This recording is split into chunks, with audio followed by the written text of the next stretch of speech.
Parcel, एक रूह के इंतकाम की खौफनाक दास्तान। बेजान गुड़िया नौजवान को जैसे यकटिक देख रही थी और इस नौजवान की नज़रें भी गुड़िया पर जमी थीं कि अचानक गुड़िया के लब हिले और फिर गुड़िया के लबों पर जहरीली सी मुस्कुराहट नमूदार हुई तो नौजवान पर सकता तारी हो गया। आज सुबह सुबह केविन को बजरिया डाक एक पार्सल मौसूल हुआ था जिसके बारे में वो कतन नहीं जानता था कि वो किसकी तरफ से आया है। पार्सल के ऊपर कोई नाम और वापसी का पता भी दर्ज नहीं था। बॉक्स के अंदर 3 फुट की हामिल एक नहायत शानदार गुड़िया मौजूद थी जिसके लंबे लंबे बुरे बाल थे और इसके चेहरे पर मौजूद सब्ज आंखें असली होने का गुमान देती थीं। गुड़िया के चेहरे की साख को इस तरह से बनाया गया था कि वो देखने वाले की पसंदीदगी हासिल कर सके। केविन की समझ से बिल्कुल बाहर था कि भला कौन उसे ऐसी लड़कियों वाली गुड़िया भेज सकता है। उसने बॉक्स से गुड़िया को बाहर निकाला जब ही इसे गुड़िया पर लगा एक कार्ड दिखाई दिया जिस पर दर्ज था तुम्हारे लिए। केविन ने कार्ड बॉक्स पर से उतारा और उसे खोलकर पढ़ने लगा। अब जबकि मैं तुम्हें ढूंढ चुकी हूँ तो अब हम कभी जुदा नहीं होंगे। कार्ड पढ़ते वक्त केविन को अपने ऊंचे लहजे का बिल्कुल एहसास नहीं हो रहा था कि वो ऊंची आवाज़ में कार्ड पढ़ रहा है। इस अजीबोगरीब तहरीर ने केविन को शशोपंच की इसी कैफियत में मुब्तला कर दिया। वो गौर गौर से कार्ड को उलट पलट करके देख ही रहा था कि दफातन एक अजीब सा खौफनाक एहसास न जाने क्यों और कहाँ से इसके दिमाग में जड़ पकड़ता चला गया कि कहीं से 2 आंखें से घूर रही हैं। इसने बेख्तियार कार्ड पर से नजरें हटाकर गुड़िया की जानिब देखा तो ये देखकर उसे झुरझुरी सी आ गई कि गुड़िया ठीक इसकी आंखों में ही झांक रही थी। ये एहसास इसलिए भी अजीब था क्योंकि जब केविन ने इसे बॉक्स से निकाला था तो इसे याद था कि गुड़िया का सर नीचे को झुका हुआ था। मगर इससे भी ज़्यादा अजीब और सनसनीखेज हकीकत ये थी कि गुड़िया यूँ दिखाई दे रही थी गोया मुश्किल से अपनी हंसी जब्त कर रही हो। इसके चेहरे पर इस तरह की मुस्कुराहट थी जो कि कह रही हो मेरे पास एक राज है।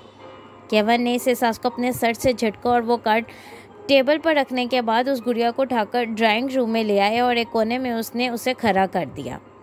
ऐसा करने के बाद वो अपने ही फ्लैट में इधर से उधर बेमकसद घूमता रहा ताकि वो अपने ऊपर छाए इस खौफनाक एहसास को झटक सके जो इस गुड़िया की वजह से इस पर हावी हुआ था। वो दिल ही दिल में ख़ुद को समझाता भी जा रहा था कि वो एक मर्द है, उसे इस तरह एक गुड़िया से खौफजदा नहीं होना चाहिए। कुछ देर कबल जो इसे साफ हुआ वो महज इसका वहम था और कुछ नहीं। आज पीर का दिन था। केविन ने ऑफिस से छुट्टी कर रखी थी क्योंकि कल शाम से इसकी तबीयत कुछ नासाज थी मगर अब इसे अकेले घर में बोरियत होने लगी थी। वो गुजारी के लिए टीवी देखता रहा। 2 बजे के करीब उसने अपनी बड़ी बहन ग्रेस के घर जाने का इरादा किया जो शादीशुदा थी। ग्रेस के अलावा इसका इस दुनिया में कोई नहीं था। ग्रेस की शादी से पहले वो दोनों एक दूसरे के बेहद नज़दीक हुआ करते थे और शादी के बाद भी इनके रिश्ते में कोई फ़र्क नहीं आया था। अपने अपार्टमेंट की बिल्डिंग से बाहर आकर केविन ने एक टैक्सी वाले को इशारा किया और इसमें विराजमान हो गया। ठीक 15 मिनट बाद टैक्सी वाले ने इसे इसकी मतलूबा जगह पहुंचा दिया। केविन ने टैक्सी से बाहर आकर टैक्सी वाले को किराया अदा किया और इसका शुक्रिया अदा करके अपार्टमेंट की बिल्डिंग की जानिब बढ़ गया। उसने बिल्डिंग की लिफ्ट में पहुंचकर 4th फ्लोर का बटन पुश किया। अगले ही लम्हे वो 4th फ्लोर पर मौजूद था। वो ये सोचता हुआ लिफ्ट से बाहर आ गया कि ग्रेस उसे इस वक्त अचानक देखकर कितनी खुश हो जाएगी। ग्रेस की शादी मोहब्बत की थी और केविन को भी इस शादी पर कोई इतराज़ नहीं था क्योंकि ग्रेस के शौहर में कोई ऐसी बात नहीं थी जो इनकार का बायस बनती। लिहाजा जब शादी से पहले ग्रेस ने अपने होने वाले शौहर फ्रेडी को केविन से मिलवाया तो केविन पहली ही मुलाकात में इससे मुतासिर हुए बिना ना रह सका। इसने दोनों का भरपूर साथ दिया और यूँ मोहब्बत का अंजाम शादी पर हुआ। केविन ने ग्रेस के अपार्टमेंट के दरवाजे पर दस्तक दी और फिर चंद लम्हे बाद अंदर से ग्रेस की आवाज़ सुनाई दी, कौन है? ग्रेस, मैं हूँ केविन। केविन ने जवाब दिया तो अगले ही लम्हे झटके से दरवाज़ा खोल दिया गया। ग्रेस अपने सामने केविन को देखकर खुशगवार हैरत में मुब्तला हो गई। केविन, तुम इस वक्त यूँ अचानक यहाँ? चौंका दिया ना? केविन मुस्कुराता हुआ बोला और दोनों बहन भाई आपस में बगलगिर हो गए। तुम 100 साल जियोगे, कसम से मुझे तुम्हारी बहुत याद आ रही थी और देखो तुम चले आए, ग्रेस खुशी से बोली। ग्रेस जवान सा खूबसूरत लड़की थी। इसके चेहरे की ताजगी और शगुफ्तगी बता रही थी कि वो अपनी शादी से बहुत खुश है।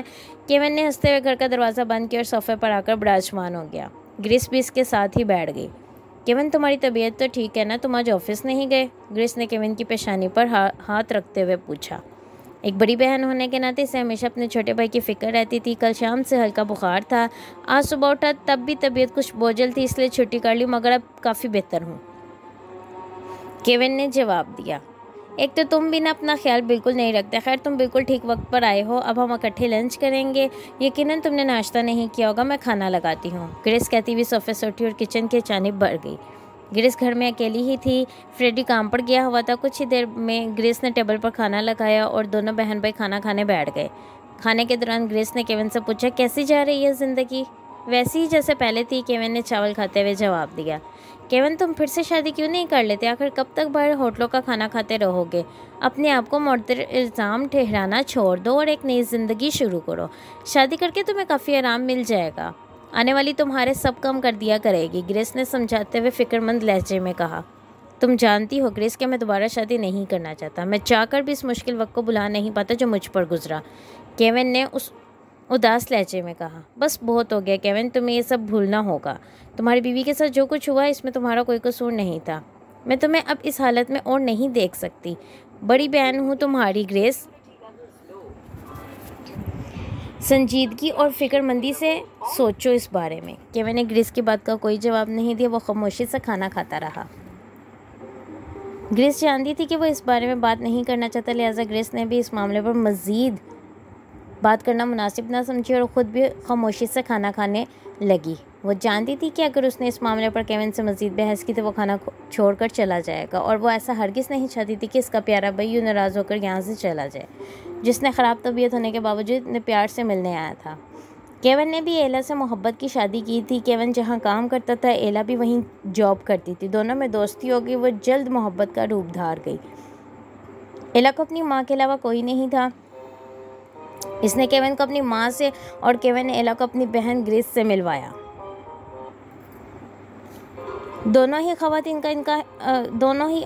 को इनका इंतखाब बहुत पसंद आई। ये शादी बगैर किसी रुकावट के आराम से हो गई। एला ने जॉब छोड़कर हाउसवाइफ बनने को तरजीह दी और घर का सारा निज़ाम संभाल लिया। ग्रेस और एला में खूब बनती थी। सब कुछ बिल्कुल ठीक ठाक चल रहा था। सब अपनी अपनी ज़िंदगी से खुश और मुतमईन थे, मगर ग्रेस की शादी के कुछ माह बाद अचानक से एला को पागलपन के दौरे पड़ने लगे, जिसने सब कुछ बदल कर रख दिया। कुछ भी पहले जैसा नहीं रहा। वो गुस्से से चीखती चिल्लाती, घर की चीज़ें उठा उठा कर इधर उधर फेंकती, तो कभी घर के कोने में चुपचाप पड़ी रहती। ना कुछ खाती, ना पीती, ना ही किसी से बात करती, हत्ता कि महीनों महीनों नहाती भी नहीं। केविन के लिए तमाम सूरत हाल नहायत तकलीफ़देह और परेशान कुन थी। वो एला से बहुत मोहब्बत करता था, उसे इस हाल में ना देख सकता था। वो अक्सर हैरान परेशान रहने लगा था कि अचानक से एला को क्या हो गया है। उसने उसकी मोहब्बत में हर वो कुछ किया जो इसके बस में था। इसने एला को एक अच्छे डॉक्टर को दिखाया, मगर हर डॉक्टर ने यही कहा कि एला दिमागी तौर पर मफलूज हो चुकी है और अब वो कभी ठीक नहीं हो सकती। केविन के लिए ये इंकशाफ किसी मौत के परवाने से कम नहीं था, मगर इसने फिर भी हिम्मत न हारी। जहाँ तक हो सकता था इसने एला के लिए सब कुछ किया, बल्कि अपनी बसात से ज़्यादा किया। ऐसे में उसकी बहन और उसके शौहर ने उसका भरपूर साथ दिया। इन सब की समझ से यह बालातर था कि एक अच्छी भली तंदुरुस्त लड़की, जिसको कभी कोई दिमागी अर्जा लाहक ना हुआ था, अचानक से पागल कैसे हो गई और इसको पागलपन के दौरे क्यों कर पड़ने लगे। एला की माँ का कहना था कि उसकी बेटी दिमागी तौर पर बिल्कुल तंदुरुस्त थी, उसे कभी भी किसी किस्म के दौरे नहीं पड़े थे। शादी के बाद न जाने किसकी नज़र उसकी हंसती बसती खुशियों को लग गई थी। एला की माँ अपनी बेटी को ज़्यादा देर तक इस हालत में ना देख सकी और दागे मुफारकत दे गई। ऐसे मौके पर यह सानिया भी इस घर आने के लिए बहुत बड़ा था। उन्होंने जैसे तैसे करके एला की माँ की तदफीन कर दी। केविन ने 4 साल एला का पागलपन बर्दाश्त किया। इसके बाद इसकी हिम्मत भी जवाब देने लगी। ग्रेस भी वक्तन फ़वक्तन इससे कहने लगी कि एला कभी ठीक नहीं हो सकती, इसके साथ ज़िंदगी गुजारना मुश्किल है, बेहतर है इसे छोड़ दिया जाए। केविन के लिए एक मुश्किल अमर था, मगर इसके सिवा इसके पास कोई चारा नहीं था। लिहाजा दिल पर जबरन पत्थर रख के इसने एला को दिमागी अमराज के अस्पताल में दाखिल करवा दिया। इसी सोच के पेश नज़र कि वहाँ इसका इलाज बेहतर तरीके से हो सकेगा, वो हफ्ते में 1-2 बार लाजमी एला से मिलने के लिए अस्पताल जाया करता था। मगर यह देखकर उसे नहायत दुख का एहसास होता था कि एला बेहतरी की जानिब जाने के बजाय मज़ीद अबतर होती जा रही थी। फिर एक दिन अचानक केविन को इत्तला मिली कि एला अस्पताल के बिस्तर पर दम तोड़ गई है। ये खबर केविन पर पहाड़ बनकर गिरी। वो फ़ौरन से पेशते हुए अस्पताल पहुंचा। बेड पर पुरसकून लेटी हुई एला को देखकर धारे मार मार कर रोने लगा। ग्रेस और फ्रेडी उसे तसल्लियाँ देते ना थकते थे, मगर इसकी बेचैन दिल को करार कहाँ था। यूँ लगता था कोई अब भी इसका दम निकल जाएगा। एला के साथ इसने मोहब्बत की शादी की थी, लेकिन वो एला के साथ सिर्फ 1 साल की ही खुशी गुजार सका था। शादी के दूसरे साल इनकी हंसती बसती ज़िंदगी को किसी की नज़र लग गई थी और ये सिलसिला 4 साल तक जारी रहा। वो इसी उम्मीद पर एला का हाथ थामे हुए था कि शायद एला एक दिन ठीक हो जाए और वो दोनों एक बार फिर से अपनी वही ज़िंदगी शुरू कर सकें जिस तरह पहले कभी हुआ करती थी। मगर अफसोस ऐसा ना हो सका। एला हमेशा के लिए उसे छोड़कर मनो मिट्टी तले जा सोई थी। पहले एला पागल थी तो क्या हुआ, वो एला को देख तो लेता था, मगर अब वो इसे कभी ना देख सकेगा। ये सोच नहायत जानलेवा थी, लिहाजा वो रोता चला गया और इतना रोया कि आंसू खुश्क हो गए। अब वो ना हंसता था ना मुस्कुराता था, जिंदगी की हलचल ख़त्म हो गई थी। ग्रेस और फ्रेडी ने ऐसे ही केवन का बहुत ख्याल रखा। दोनों केवन के साथ इसके घर ही शिफ्ट होकर ग्रेस इसे टाइम पर खाना देती, इसके कपड़े धोकर इस्त्री करती, वरना इसे ना तो अपनी होश रही थी और ना ही खाने पीने की। खाना मिल जाता तो खा लेता, नहीं तो भूखा बैठा रहता। इसकी जॉब भी ना रही थी। वो खुद को मुअत्तर इल्ज़ाम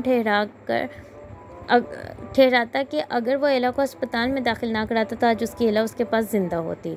वो अस्पताल वालों से बेहतर ख्याल रख लेता था। शायद उन्होंने ठीक तौर से एला का ख्याल नहीं रखा था, मगर ग्रेस उसे समझाती कि इसमें इसका कोई कसूर नहीं था। एला मुकम्मल तौर पर पागल और जुनूनी हो चुकी थी, जो केवन को भी नुकसान पहुंचाने से ग्रेज ना करती थी। ऐसे में से ज़हनी अमराज के अस्पताल में दाखिल करवाना कोई गलत कदम नहीं था। केवन ने तो ऐसा उसकी बेहतरी के लिए किया था। ये तो उसकी ज़िंदगी थी जो उससे वफा ना कर सकी। उसे हर अज़ियत से निजात मिल गई। दोनों मियाँ बीवी की भरपूर कोशिश से केवन ज़िंदगी की तरफ दोबारा लौट तो आया, मगर उसे किसी ने मुस्कुराते हुए नहीं देखा था। अगर मुस्कुरा लेता तो इसमें आंसू होते। उसे अच्छी सी जॉब भी मिल गई। यूँ वो ज़िंदगी की मामूल की तरफ वापस लौट आया। ग्रेस और फ्रेडी से बारहा कह चुके थे कि वो कोई अच्छी सी लड़की देखकर घर बसा ले, मगर केविन ने उसकी बात पर कभी कान ना धरता। उसे एला से शदीद मोहब्बत थी और एला के सिवा वो अपने दिल में किसी और लड़की को जगह नहीं दे सकता था। यूँ 1 साल मज़ीद गुजर गया। पता है, आज मुझे सुबह बजरिया डा के एक पार्सल मौसूल हुआ था जिसके अंदर एक गुड़िया मौजूद थी। केविन सोफे पर बैठे हुए बोला। खाने के बाद दोनों बहन भाई एक ही सोफे पर एक दूसरे के बराबर बैठ गए। अच्छा, बड़ी अजीब बात है, किसने भेजी? ग्रेस ने हैरत से पूछा। पता नहीं, इस पर कोई नाम पता दर्ज नहीं था, केविन ने जवाब दिया। ये तो इससे भी बड़ी अजीब बात है, ग्रेस ने हैरानी से कहा। हाँ, ये तो है, केविन बोला। वो दिखती कैसी है? क्या वो खूबसूरत है? ग्रेस ने जवाब दिया। ग्रेस ने सवाल किया। हाँ, वैसी ही है जैसी एक गुड़िया को होना चाहिए, बस वो कद में थोड़ी लंबी है, केविन ने सोचते हुए जवाब दिया। ग्रेस को सर हाँ में हिलाने पड़ा। इसके बाद ग्रेस ने अपने और केविन के लिए कॉफ़ी बनाई, जिसके दौरान वो दोनों इधर उधर की बातें करते रहे। ग्रेस उसे अपनी और फ्रेडी के बारे में बताती रही कि फ्रेडी बहुत अच्छा है, उसे बहुत खुश रखता है, वगैरह वगैरह। केविन को अपनी बहन को खुश देखकर बहुत खुशी हुई। उसे उससे ज़्यादा और क्या चाहिए था कि इसकी बहन अपने घर में खुश थी। यूँ बातों बातों में रात उतर आई। फ्रेडी काम से लौटा और अपने घर केविन को देखकर खुशगवार हैरत में मुब्तला हो गया। केविन को ग्रेस से हंसते मुस्कुराते बातें करते देखो उसे बहुत खुशी हुई। उसकी बीवी का एक ही तो भाई था जिससे वो दिलो जान से मोहब्बत करती थी, और फ्रेडी का भी इन दोनों के सिवा कोई नहीं था, लिहाजा वो भी दोनों से बहुत प्यार करता था।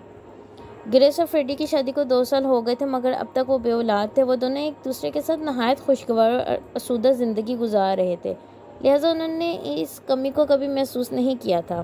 फ्रेडी को यह जानकर बेहद खुशी हुई कि केविन आज सारा दिन ग्रेस के साथ रहा। कम से कम आज उसकी बीवी को अकेले घर में बोर नहीं होना पड़ा था। ग्रेस की ज़ुबानी केविन की तबीयत को सुनकर वो इसके लिए फ़िक्रमंद हो गया। वो केविन से शादी के सिलसिले में बात करना चाहता था, मगर ग्रेस ने उसे ऐसी कोई भी बात करने से बाज रखा। आज बरसों बाद केविन खुश नज़र आ रहा था, इसलिए वो नहीं चाहती थी कि वो आज ऐसी वैसी कोई बात करे जिसके भाई के लबों पर से मुस्कुराहट छीन ले। फ्रेडी भी सूरत हाल समझ कर खामोश हो गया। तीनों ने मिलकर रात का खाना खाया, जिसके दौरान गुफ्तगू का सिलसिला जारी रहा। ग्रेस खाना बहुत अच्छा बनाती थी, दोनों उंगलियां चाटते रह जाते थे। खासतौर पर फ्रेडी जो सुबह का थका मांदा घर लौटा था तो ग्रेस के हाथों का लजीज खाना खाकर इसका मूड फ्रेश हो जाता था। खाने के बाद केविन ने दोनों से रुखसत की इजाज़त चाही। आज यहीं क्यों नहीं रुक जाते? वैसे तुम्हारी तबीयत भी ठीक नहीं है, फ्रेडी ने कहा। नहीं, मैं अब बिल्कुल ठीक हूँ, तुम दोनों खुश रहो, मैं चलता हूँ, केविन ने मुस्कुरा कर कहा और जाने के लिए उठ खड़ा हुआ। वो नहीं चाहता था कि दोनों मियाँ बीवी के दरमियान कबाब में हड्डी बने। जारी है।